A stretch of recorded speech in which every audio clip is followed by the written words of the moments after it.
नमस्कार। Book audio में बहुत बहुत स्वागत करता हूं। मैं आपका दोस्त ब्रजेश। और दोस्तों, आज लेकर के हाजिर हूं मनीष कबीर रोमन का कहानी संग्रह अनजाने क्लासमेट, अनकही दास्तान। पेश है पार्ट 1, शांत विद्यार्थी अमन। चलिए बढ़ते हैं कहानी में आगे की ओर। होटल में डिनर। सभी समर हिल से वापस आकर इतना थक चुके थे कि होटल आते ही बिस्तर में सो गए।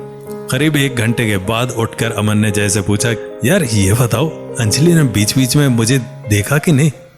जय मजाक में हंसते हुए, अरे देख रही थी तुम्हें, मैंने देखा था। अमन, अबे मजाक नहीं, सच बताओ, सही बताओ, सच में देख रही थी? अमन बहुत खुश हुआ।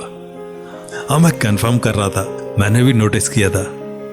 अमन इतना सब जानने के बाद भी इतना समझदार नहीं था कि यह दोस्ती का पहला संकेत है जिसे समझ सके।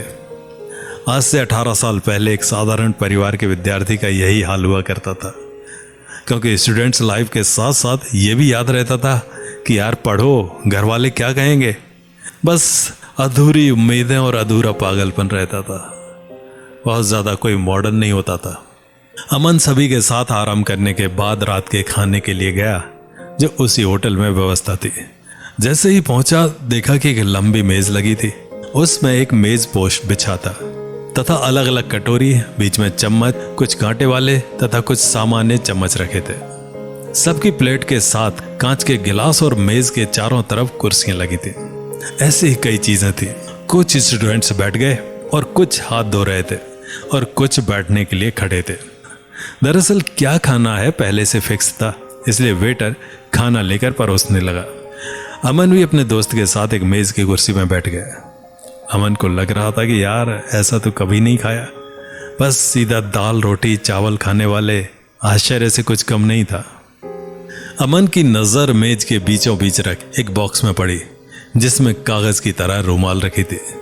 अमन को लग रहा था ये क्या है और क्यों रखे हैं। किसी से पूछ तो सकते नहीं थे, क्योंकि लोगों को लगेगा कि कुछ पता ही नहीं है, इसलिए शर्म की वजह से सिर्फ देख रहा था। मन में आ रहा था कि शायद किसी को कुछ लिखना होगा तो इन्हीं कागजों में लिखेंगे। ग्रुप में सभी लड़कियां ज्यादातर शहर की थीं, उनके लिए कुछ नया नहीं था। अक्सर जब स्टूडेंट्स गांव से आते हैं तो उन्हें पहली बार ऐसा ही एहसास होता है, पर ऐसा नहीं होता कि गांव के स्टूडेंट्स में बुद्धि कम होती है। आखिरकार इंसान हर चीज को सीखता है, कहीं कोई सिखा सकाया तो पैदा नहीं होता। बस गांव में अलग माहौल होता है और शहर के माहौल में ढलने में वक्त लगता है। अमन ने सोचा कि सबको देखो और खाओ, जैसे बाकी खाएंगे वैसे हम भी। सब जैसे खा रहे थे वैसे अमन भी खाने लगा। खाने के बाद अमन ने देखा कि वो जो मेज के बीच में सफेद कागज की गड्डी की तरह रखे थे, कुछ लोग लेने लगे तो अमन ने भी ले लिया और फिर देखा हाथ और मुंह पोंछने लगे। अमन चकित होते हुए, अच्छा ये हाथ और मुंह पोंछने के लिए होता है, इसका मतलब अपनी रूमाल का कोई काम नहीं।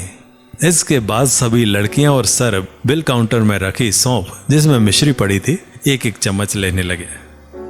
अमन ने कहा, अरे इसे भी खाना है? तो जय ने कहा, खाने के बाद वो खाया जाता है, नहीं तो खाना अधूरा माना जाता है। अमन ने अपने मन में सोचा, अजीब है साला, और एक चम्मच लेके खा लिया। स्वाद तो अच्छा था। अमन ने मुट्ठी भर के बाद के लिए ले लिया।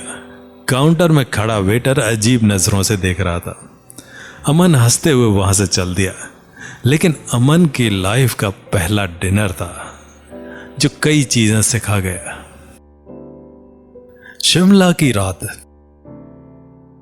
अमन और जय डिनर के बाद बाहर घूमना चाहते थे। अमन बोला, चलो यार पान खा के आते हैं और जल्दी वापस आ जाएंगे। रात के करीब 9 बज रहे थे। ठंडी ठंडी हवा गालों को छू कर जा रही थी और एक अलग सी ठंडक शरीर में उत्पन्न कर रही थी। रात में शिमला की लाइटें तारों की तरह जगमगा रही थी। सड़क पे इक्का दुक्का लोग नजर आ रहे थे। रोड पर कुछ वाहन चल रहे थे। कुछ ही पान मसाला तथा खाने के ढाबे और शराब की दुकानें खुली थी। रात का सन्नाटा एक डर भी महसूस करा रहा था। अमन और जय ढूंढते ढूंढते एक पान की दुकान पर पहुंचे। अमन ने दुकान वाले से कहा, 2 मीठा पान लगा दो। पान वाला, अच्छा जी। जय बोला, यहाँ कोई सिनेमा घर है जहां लोग पिक्चर देखते हो? पान वाला, हाँ है ना, लक्कड़ बाजार में। अमन बोला, ये लक्कड़ बाजार कहाँ है? पान वाला, आप लोग कहाँ रुके हो? जय बोला, नागसेंस होटल में। पान वाला बोला, अरे आपके बगल में ही है। तब उसने 2 मीठे पान लगा कर दे दिए। अमन और जय पान खाते हुए अपने होटल लौट आए और रास्ते में बात की कि यार पिक्चर देखनी चाहिए एक यादगार के लिए, पर कैसे देखें ये सोचना था। होटल में रात के करीब 11 बजे हुए थे। अचानक किसी ने अमन और जय के रूम के दरवाजे को खटखटाया। अमन सन्न रह गया। जय बोला, खोलो देखो कौन है। तो अमन बिस्तर से उठा और खोला तो देखा कि एक मोटी लड़की थी जो हमारी ही क्लासमेट थी और बगल वाले रूम में अंजलि के साथ थी। बोली, तुम लोगों में से जिसको गेम खेलना हो वो हमारे रूम में आ जाओ, सभी खेल रहे हैं। अमन, अच्छा तो आते हैं बस 5 मिनट में। अमन बहुत खुश हुआ और बोला, अबे जय चलो यार चलते हैं। जय शर्म और संकोच की वजह से बोला, यार तुम जाओ, मैं नहीं जाऊंगा। अमन, अबे उल्लू चलो, इससे अच्छा मौका नहीं मिलेगा, चलो। जय सोचता रहा, फिर बोला, नहीं तुम जाओ। अमन बोला, ठीक है देखता हूं। दूसरे रूममेट से भी पूछा, उसने भी मना कर दिया। अमन अपने बगल वाले रूम में गया और दरवाजा खटखटाया। दरवाजा खुलते ही देखा कि अंजलि, ईशा सहित अंदर 5-6 लड़कियां थी और देखा कि लड़कों में कोई नहीं था। अमन सोचने लगा अगर पीछे हटा तो बेइज्जती होगी और इन लोगों को लगेगा कि डर गया। तो सोचा कि चलो अकेले ही सही, जो होगा देखा जाएगा, और अंदर जाकर कुर्सी में बैठ गया। पूछा, क्या खेलोगी? तो वही अंताक्षरी या अल्फाबेट वाला या स्पेलिंग मिस्टेक या फिर सही शब्द बताने वाला था। अमन को एक तरफ लग रहा था कि यार कहाँ फंस गया, और जब लड़कों में अकेले हो तो थोड़ा कॉन्फिडेंस कम होना स्वाभाविक था, पर लड़कियां सब एंजॉय कर रही थी। अंजलि ने थोड़ा धीरज बंधाते हुए कहा कि अमन तुम चिंता मत करो, हम तुम्हारे साथ हैं, और अपनी टीम में शामिल कर लिया। अमन जैसे तैसे खेलने लगा और खेलते खेलते अचानक अमन की नजर अपने पहने हुए लोअर में पड़ी और ऊपर स्वेटर पहना हुआ था। अचानक देखा कि लोअर थोड़ा फटा था। अमन ने तुरंत कोई जान न पाए अपनी जांघों को आपस में चिपका लिया। अमन अंदर से इतना शर्मा गया और सोचने लगा कि कहीं किसी ने देखा तो नहीं। उधर अंजलि भी बीच बीच में बात करने का बहाना ढूंढ लेती और अमन से बात करके एक तसल्ली मिल जाती थी। पर अमन लोअर फटा होने की वजह से निकलना चाहता था। शायद अंजलि को पता था तो अमन को देखकर मुस्कुरा रहे थे। अंजलि का वो हल्का सा मुस्कुराना, शर्मा के पलकें उठाना तथा तुम्हें ना देखकर भी तुम्हें देख लेना, उसकी ये अदा किसी कातिल हसीना से कम नहीं थी। अंजलि की मुस्कुराहट का एहसास इस तरह होता जैसे ठंडी सी हवा अमन के पूरे शरीर को छू के जा रही हो, और पलकों का इस तरह झुकना मानो चुई की पत्तियों को किसी ने छू लिया हो, तथा हंसना जैसे ओस की बूंदें सुबह सुबह गुलाब की पंखुड़ियों पर पड़ी हो। ये पल जो कभी वापस ना आने वाले बस जा रहे थे। सभी को ऐसा लग रहा था कि काश ये पल यहीं ठहर जाए।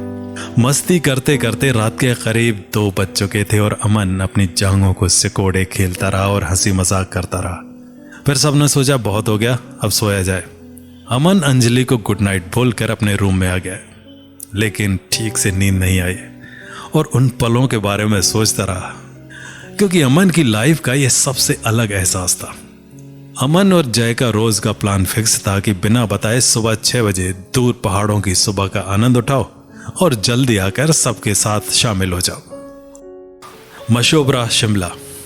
उस दिन मशोबरा जाने का प्लान था, जो शिमला से करीब 20 किलोमीटर दूर था। इस बार सभी गाड़ियों से गए। रास्ता टेढ़ा मेढ़ा जरूर था। अमन लड़कियों के ग्रुप में शामिल ही था। हंसते खेलते और अपनी अंजलि से बीच बीच में बात करके सुकून का अनुभव करता था। हम सभी 1 घंटे में पहुंच गए। दरअसल वहां एप्पल रिसर्च सेंटर था, जहां पर सेब की बहुत सारी किस्मों पर रिसर्च होती थी, तो इसलिए सर हम लोगों को दिखाने ले गए थे।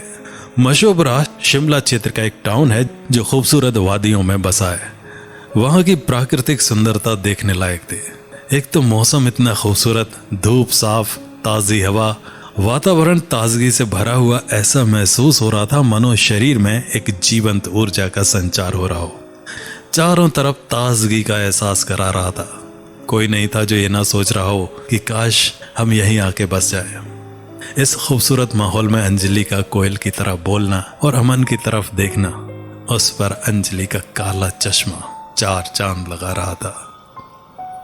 छुप छुप के काले चश्मे से नजारों का मजा लेती हो, कोई समझ नहीं पाता तुम दिल को कैसे चुरा लेती हो। और कहानी जारी रहेगी अगले अंक में, तो मिलते हैं अगले अंक में।